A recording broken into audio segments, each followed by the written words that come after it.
ഇന്നിപ്പോൾ കർണാടകം ഡൽഹിയിൽ പോയി കേന്ദ്ര അവഗണനയ്ക്കെതിരെ കേന്ദ്രം കാണിക്കുന്ന വിവേചന സമീപനത്തിനെതിരെ ഒരു പരസ്യമായ പ്രൊട്ടസ്റ്റ് നടത്തുകയാണ്. സിദ്ധരാമയ്യയും ഡി കെ ശിവകുമാറിനെ പോലുള്ള ആൾക്കാരും മറ്റ് ജനപ്രതിനിധികളൊക്കെ അവിടെ ഉണ്ട്. കോൺഗ്രസിൻ്റെ പല പ്രധാനപ്പെട്ട നേതാക്കളുണ്ട്.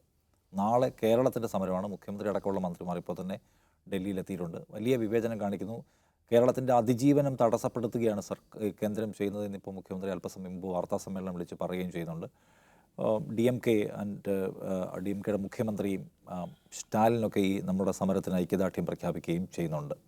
അപ്പോൾ സൗത്ത് ഇന്ത്യൻ സംസ്ഥാനങ്ങളോട് കാണിക്കുന്ന വിവേചനത്തെക്കുറിച്ച് ഇന്നിപ്പോൾ കർണാടക പ്രൊട്ടസ്റ്റിൽ അവർ സംസാരിക്കുന്നുണ്ട് എല്ലാവരും. അപ്പോൾ അത് എന്തുമാത്രം ഒരു ചലനശേഷിയുള്ള ഒന്നാണ്, അത് എന്തുമാത്രം ആ പ്രൊട്ടസ്റ്റിൻ്റെ സാധ്യതയുള്ളതിനെക്കുറിച്ച് സംസാരിക്കാമെന്ന് വിചാരിക്കുകയാണ്. അജിംസ്, എന്താണ് തോന്നുന്നത്? ഇതിപ്പോൾ 2 ദക്ഷിണേന്ത്യൻ സംസ്ഥാനങ്ങൾ, പ്രധാനപ്പെട്ട സംസ്ഥാനങ്ങൾ അവിടെ പോയി ഒരു തുറന്ന സമരം നടത്തുക എന്നതിൻ്റെ ഒരു ഇമ്പാക്റ്റ് എന്താണ്?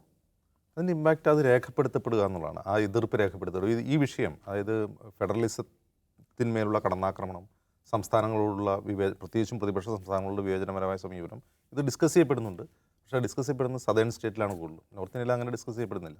അപ്പോൾ ഈ ഡിസ്കസ് ചെയ്യപ്പെടുന്നത് ഒരു സമരവുമായിട്ടൊരു മുഖ്യമന്ത്രിയും മന്ത്രിസഭയും MLA മാരും രാജ്യതലസ്ഥാനത്തേക്ക് ഇല്ല എന്ന് പറഞ്ഞാൽ അത് രേഖപ്പെടുത്തപ്പെട്ടു എന്നുള്ളതാണ്. അത് ഒരു പ്രധാനപ്പെട്ട കാര്യം തന്നെയാണ്. പ്രത്യേകിച്ചും അടിയന്തരാവസ്ഥയ്ക്ക് ശേഷം രാജ്യത്തിൻ്റെ ജനാധിപത്യ സമ്പ്രദായങ്ങളും സ്ഥാപനങ്ങളും ശോഷിച്ചുകൊണ്ടിരിക്കുന്ന, ഫെഡറലിസത്തിന് മേൽ വലിയ തോതിലുള്ള ഭീഷണി നിലനിൽക്കുന്ന ഒരു സമയത്ത്, ഇപ്പോൾ അടിയന്തരാവസ്ഥയുടെ ചരിത്രം നമ്മൾ പഠിക്കുമ്പോൾ അതിൽ ഒരുപാട് തരത്തിലുള്ള ജനകീയ മൂവ്മെൻറ്റുകൾ അതിന് മുമ്പും അതിന് ശേഷമൊക്കെ ഉണ്ടായിട്ടുണ്ട്. അതിന് തൊട്ട് മുമ്പ് JP മൂവ്മെൻറ്റ് എന്ന് പറയുന്ന മൂവ്മെൻറ്റ് തന്നെ ഇന്ദിരാഗാന്ധിയുടെ ഏകാധിപത്യ പ്രവണതയ്ക്കെതിരെയും അതുപോലെ ആ ഭരണകൂടത്തിൽ നിലനിന്ന അഴിമതിക്കെതിരെയുമുള്ള ഒരു ജനകീയ മൂവ്മെൻറ്റാണ് JPയുടെ മൂവ്മെൻറ്റ് ഉണ്ടായിരുന്നത്. അങ്ങനെ പലതരത്തിലുള്ള പല ഏരിയയിൽ നിന്നുള്ള ജനകീയ മൂവ്മെൻറ്റുകളാണ് അടിയന്തരാവസ്ഥയെ അടയാളപ്പെടുത്തുന്നത്. അടിയന്തരാവസ്ഥയ്ക്കെതിരെയുള്ള പ്രൊട്ടസ്റ്റ്, അടിയന്തരാവസ്ഥയ്ക്കെതിരെ സിവിൽ സമൂഹം എങ്ങനെ പ്രതികരിച്ചു എന്നുള്ളതൊക്കെ. നമ്മുടെ ഇന്നത്തെ കാലത്ത് ഇന്ന് നമ്മൾ കാണുന്നത് എന്താണെന്ന് വെച്ചാൽ, ഇന്നൊരു അപ്രഖ്യാപിത അടിയന്തരാവസ്ഥയാണ്. ആ പ്രഖ്യാപിത അടിയന്തരാവസ്ഥയിൽ നമ്മൾ കാണാത്തൊരു കാര്യം, ഒന്ന്, അന്ന് മാധ്യമങ്ങൾ മുട്ടിലഴഞ്ഞു എന്ന് പറഞ്ഞപ്പോൾ ഇന്ന് മാധ്യമങ്ങൾ മുട്ടിലഴയല്ല, സാഷ്ടാംഗം നമസ്കരിച്ച് കിടക്കുന്നു. മറുവശത്ത് സിവിൽ സൊസൈറ്റി എന്ന് അതിൻ്റെ അടഞ്ഞു പോയി. അതായത് ഇന്ദിരാഗാന്ധിയേക്കാൾ വളരെ ക്രൂരമായി ഈ സിവിൽ സൊസൈറ്റിയെ ഗളച്ഛേദം നടത്തുകയാണ് ഇപ്പോഴത്തെ ഭരണകൂടം ചെയ്തുകൊണ്ടിരിക്കുന്നത്. കാരണം അവർ അങ്ങനെ സംസാരിക്കും എന്ന് അവർക്ക് ഭയമുള്ള ആളുകൾ മുഴുവൻ ജയിലിലാണ്. അങ്ങനെ സംസാരിക്കുമെന്ന് തോന്നുന്നവർക്ക് ജയിലാണ്. ഏറ്റവും കൂടുതൽ സംസാരിക്കുന്നവർ കൂടുതൽ ശിക്ഷ നേടി ജയിലിലാണ്. സഞ്ജീവ് ഭട്ട് മുതൽ ഇങ്ങോട്ട് കുറേ അധികം ആളുകൾ, ഇപ്പോൾ ഈ ഭീമ കൊറേഗാവ് കേസിലെ പ്രതികളായിട്ട് ഇപ്പോൾ ജയിലടയ്ക്കപ്പെട്ടുള്ള ആളുകൾ മുതൽ ഉമർ ഖാലിദ് മുതൽ അങ്ങനെയുള്ള ഒരുപാട് പേര് ജയിലിലാണ്. കുറേ പേരെ ഭയപ്പെടുത്തി നിശബ്ദരാക്കിയിട്ടുണ്ട്. അപ്പോൾ ഈ ഒരു സാഹചര്യത്തിൽ നമ്മൾ പറയും ചട്ടപ്പടി സമരമെന്നോ, അങ്ങനെ ഒരു സമരമല്ല സമ്മേളനം എന്നൊക്കെ പരിഹസിക്കുമ്പോൾ പോലും ഇതൊരു പ്രൊട്ടസ്റ്റാണ്. ആ പ്രൊട്ടസ്റ്റിന് നേതൃത്വം കൊടുത്തത് സംസ്ഥാനങ്ങളുടെ മുഖ്യമന്ത്രിമാരാണെന്ന് വരുമ്പോൾ ഇത് ചരിത്രത്തിൽ രേഖപ്പെടുത്തപ്പെടുന്ന ഒരു സമരമായി മാറുകയാണ്. അത് കേരളത്തിൻ്റെയും കർണാടകയും സമരം അങ്ങനെ തന്നെയായി മാറുകയാണ്. അങ്ങനെ രേഖപ്പെടുത്തപ്പെടുക എന്നുള്ളത് തന്നെ വലിയ കാര്യമാണ്. നാളെ നമ്മൾ വരും തലമുറ ഇനി ഈ ഒരു കാലത്തെപ്പറ്റി, ഈ ഒരു കെട്ടകാലത്തെപ്പറ്റി പഠിക്കുമ്പോൾ ഇങ്ങനെയും ചിലത് നടന്നിരുന്നു എന്ന് പറയാൻ മാത്രം അത് ശക്തമാണെന്നാണ് എനിക്ക് തോന്നുന്നത്. ഓക്കെ, ഫെഡറലിസത്തെക്കുറിച്ച് ഉള്ള ചിന്തയിൽ എന്തുമാത്രം ശുഭോദർക്കമായിട്ടുള്ള ഒരു കാര്യമായിട്ടാണ് ദിവസം തോന്നുന്നത് ഈ പ്രൊട്ടസ്റ്റുകൾ? ഇതിൽ ഇപ്പോൾ കർണാടകയുടെ പ്രൊട്ടസ്റ്റ് ഇപ്പോൾ ഇവിടെ നടന്നുകൊണ്ടിരിക്കുകയാണ്. കേരളത്തിൻ്റെ നാളെ നടക്കുകയാണ്. അതിനിടയിൽ കേരളത്തിൻ്റെ സമരത്തിൽ ഞങ്ങളും പങ്കാളികളാകുമെന്ന് പറഞ്ഞിട്ട് MK സ്റ്റാലിൻ്റെ കത്ത് പുറത്തു വരുന്നുണ്ട്. അപ്പോൾ MK സ്റ്റാലിൻ ഇന്നലെ ട്വിറ്ററിൽ മലയാളത്തിൽ എഴുതിയൊരു കുറിപ്പുണ്ട്. ആ കുറിപ്പ് ശ്രദ്ധിക്കണം നിഷാദ്. അതിൽ ഉപയോഗിച്ചിരുന്ന ചില വാക്കുകളുണ്ട്. ഇപ്പോൾ കോപ്പറേറ്റീവ് ഫെഡറലിസം നമ്മൾ സാധാരണ ഉപയോഗിക്കുന്ന വാക്കാണ്. ഫിസ്ക്കൽ ഫെഡറലിസം അത് നമ്മൾ ഉപയോഗിക്കുന്ന വാക്കാണ്.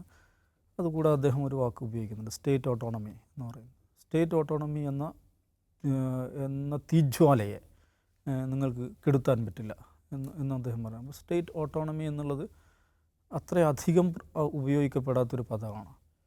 അത് വളരെ പ്രധാനമാണെന്ന് ഞാൻ വിചാരിക്കുന്നത്. അതെന്ന് വെച്ചിട്ടുണ്ടെങ്കിൽ ഈ ഡിസ്കോഴ്സ്, ഈ പറയുന്ന ഫെഡറലിസത്തെ കേന്ദ്രീകരിച്ച് ഇന്ത്യയിൽ രൂപപ്പെട്ടു വരുന്ന പുതിയ ഡിസ്കോഴ്സ് അത് കൂടുതൽ ആശയതലത്തിലെങ്കിലും കൂടുതൽ ശക്തിപ്പെട്ടു വരികയാണ്. ആ നിലക്ക് ഇതിന് ഒരു സ്റ്റെപ്പ് അഹെഡായിട്ടാണ് ഞാൻ കാണുന്നത്. മുന്നോട്ട് പോക്കായിട്ടത് അത് മാറുകയാണ്. കർണാടകയിൽ, കേരളത്തിൽ നിന്ന് വ്യത്യസ്തമായി കർണാടകയിൽ നമ്മൾ കാണേണ്ട കാര്യം, ഇവിടെ ഇപ്പോൾ മുഖ്യമന്ത്രിയും ടീമും അവിടെ പോയി നാളെ സമരം ചെയ്യുന്നു, അതാണ് സംഭവിക്കുന്നത്. പക്ഷേ കർണാടകയിൽ ഇതൊരു ക്യാമ്പയിനായിട്ട് നടക്കുന്നുണ്ട്. ഇപ്പോൾ മൈ ടാക്സ് മൈ റൈറ്റ് എന്ന് പറഞ്ഞൊരു ഹാഷ്ടാഗ് അവിടെ കോൺഗ്രസ്സുകാർ വ്യാപകമായിട്ട് ട്വിറ്റർ സ്പേസിൽ പ്രചരിപ്പിക്കുന്നു. അതിൽ ഇത്തരം ആശയങ്ങൾ ധാരാളമായിട്ട് പങ്കുവെക്കപ്പെടുന്നുണ്ട്. ഇന്ന് സിദ്ധരാമയ്യ ട്വിറ്ററിൽ കുറിച്ചൊരു കാര്യമുണ്ട്. അദ്ദേഹം ഒരു പോസ്റ്റർ ഷെയർ ചെയ്തിരിക്കുകയാണ്. ഇതൊരു രാഷ്ട്രീയ സമരമല്ല, ഇതൊരു സോഷ്യൽ മൂവ്മെൻ്റാണ് എന്നാണ് അദ്ദേഹം പറയുന്നത്. ഇത് കന്നഡിഗരുടെ അഭിമാനം സംരക്ഷിക്കാനുള്ള സമരമാണ് എന്നുകൂടെ അദ്ദേഹം പറയുന്നുണ്ട്. ഇതിലൊക്കെ ഉപയോഗിക്കുന്ന വാക്കുകൾ, അതിൻ്റെ കൊനോട്ടേഷൻ നമ്മൾ ശ്രദ്ധിക്കണം. ഇത് വേറൊരു തരം രാഷ്ട്രീയം നന്ന ചുരുങ്ങിയത് സൗത്ത് ഇന്ത്യയിലെങ്കിലും ഫോം ചെയ്യപ്പെടുന്നു എന്നാണ് ഇത് കാണിക്കുന്നത്. ഡി കെ ശിവകുമാർ ഇന്ന് ഇതിലെഴുതിയ ഒരു കാര്യം പറയുന്നുണ്ട്. ഈ മൊത്തം ദക്ഷിണേന്ത്യൻ സംസ്ഥാനങ്ങൾക്ക് വേണ്ടിയിട്ട് ഈ ബജറ്റിൽ ഉള്ള അലൊക്കേഷൻ 20 ലക്ഷം കോടിയിൽ താഴെയാണ്. പക്ഷേ ഉത്തർപ്രദേശിന് മാത്രം 20 ലക്ഷം കോടിയാണ് എന്ന് അദ്ദേഹം പറയുന്നുണ്ട്. അപ്പം അതിന് താഴെ ആളുകൾ എന്താണ്, നമുക്ക് നോർത്ത് ഇന്ത്യ കമ്പനിക്കെതിരെ, മുമ്പ് ഈസ്റ്റ് ഇന്ത്യ കമ്പനിക്കെതിരെ ഫൈറ്റ് ചെയ്തതുപോലെ ഇപ്പം നോർത്ത് ഇന്ത്യ കമ്പനിക്കെതിരെ ഫൈറ്റ് ചെയ്യണം എന്ന ആളുകൾ താഴെ ആശയം പങ്കുവെക്കുന്നു. അപ്പം ഞാനിതിനെ വളരെ പ്രധാനപ്പെട്ട ഒരു ഇപ്പം കർണാടക ഇന്ന് നടത്തുന്ന സമരം, കേരളം നാളെ നടത്തുന്ന സമരം, മറ്റന്നാൾ അതിന് റിസൾട്ട് ഉണ്ടാകുന്നു എന്നുള്ളതല്ല, വേറെ നിലക്കുള്ള ഒരു പൊളിറ്റിക്കൽ മൊബിലൈസേഷൻ നമ്മുടെ രാജ്യത്ത് രൂപപ്പെടുന്നു.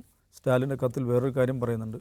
നമ്മൾ തെക്കുള്ള സംസ്ഥാനങ്ങൾ, എൻ്റെ സഹോദരൻ പിണറായി വിജയൻ സമരം ചെയ്യുന്നു, കർണാടകയിലെ ആളുകൾ സമരം ചെയ്യുന്നു, കിഴക്കുള്ള സഹോദരി മമതയും ഈ സമരത്തിലുണ്ട് എന്ന് അദ്ദേഹം പറയുന്നുണ്ട്. ഇതൊക്കെ ശ്രദ്ധിക്കേണ്ട പ്രയോഗങ്ങളാണ്. ഒരു നമ്മൾ വിചാരിക്കുന്നതിലേക്കാളും ഗ്രാവിറ്റിയുള്ള ഒരു രാഷ്ട്രീയം രൂപപ്പെടുമെന്നാണ് ഞാൻ വിചാരിക്കുന്നത്. ഇതിലെന്താണെന്ന് വെച്ചിട്ടുണ്ടെങ്കിൽ ഇന്ത്യ എന്ന് പറയുന്ന ഒരു കാഴ്ചപ്പാട്, ഞാൻ പലതവണ പറഞ്ഞാണ്, കഴിഞ്ഞ 75 വർഷം ഈ ഒരു കാഴ്ചപ്പാട് നിലനിന്നതിൻ്റെ ചില അടിസ്ഥാന തത്വങ്ങളുണ്ടായിരുന്നു. ഈ അടിസ്ഥാന തത്വങ്ങളെയാണ് കേന്ദ്ര സർക്കാർ ഇളക്കിക്കൊണ്ടിരിക്കുന്നത്. പ്രധാനപ്പെട്ട ഒരു കാര്യം നമ്മൾ മനസ്സിലാക്കേണ്ടത്, ഒരു സ്റ്റേറ്റ് എന്ന് പറയുമ്പോൾ ഒരു നാഷൻ സ്റ്റേറ്റ് എന്ന് പറയുന്നൊരു സങ്കല്പം. ഈ നാഷൻ സ്റ്റേറ്റ് നിലനിൽക്കുന്നത് എങ്ങനെയാണ്? നാഷൻ സ്റ്റേറ്റ് നിലനിൽക്കുന്നത് ആ സ്റ്റേറ്റും അവിടുത്തെ പൗരജനങ്ങളും തമ്മിലൊരു കോൺട്രാക്റ്റാണ്. എന്താണ്? എൻ്റെ ജീവൻ, അല്ലെങ്കിൽ എൻ്റെ ശരീരം, എൻ്റെ സമ്പത്ത്, എൻ്റെ അഭിമാനം, എൻ്റെ വിശ്വാസം, അതെല്ലാം സ്റ്റേറ്റ് സംരക്ഷിക്കും. അതിന് പകരമായി ഞാൻ സ്റ്റേറ്റിന് എന്ത് കൊടുക്കുകയാണ്? എൻ്റെ ലോയൽറ്റി കൊടുക്കുകയാണ്, എൻ്റെ അനുസരണം കൊടുക്കുകയാണ്. സ്റ്റേറ്റ് എന്നെ സംരക്ഷിക്കും എന്ന് വിചാരിക്കുകയാണ്. അപ്പോൾ ഒരു പൗരന്, അതൊരു പൗരനാകാം, ഒരു മതസമൂഹമാകാം, ഒരു ജിയോഗ്രഫി ആകാം, ഒരു കമ്മ്യൂണിറ്റി ആകാം, എന്തുമാകാം, അവരൊരു ധാരണയിലെത്തുകയാണ്, ഈ സ്റ്റേറ്റ് എന്നെ പ്രൊട്ടക്റ്റ് ചെയ്യുന്നില്ല, ഈ സ്റ്റേറ്റ് എന്നോട് ബയാസ്ഡ് ആയിട്ടാണ് പെരുമാറുന്നത്, എന്നെ പ്രൊട്ടക്റ്റ് ചെയ്യുക, എൻ്റെ ജീവനും എൻ്റെ ധനവും എൻ്റെ അഭിമാനവും എൻ്റെ വിശ്വാസവും സംരക്ഷിക്കുക എന്ന് പറയുന്ന ധർമ്മം സ്റ്റേറ്റ് നിർവഹിക്കുന്നില്ല എന്ന ബോധ്യത്തിലേക്ക് ഒരു പൗരൻ അല്ലെങ്കിൽ ഒരു കൂട്ടം പൗരന്മാർ എത്തിച്ചേർന്നാൽ അതിൻ്റെ അർത്ഥം ആ കോൺട്രാക്റ്റ് കൊളാപ്സ് ചെയ്യാൻ പോകുകയാണെന്നുള്ളതാണ്. അത് ഗുരുതരമായൊരു സാഹചര്യമാണ്.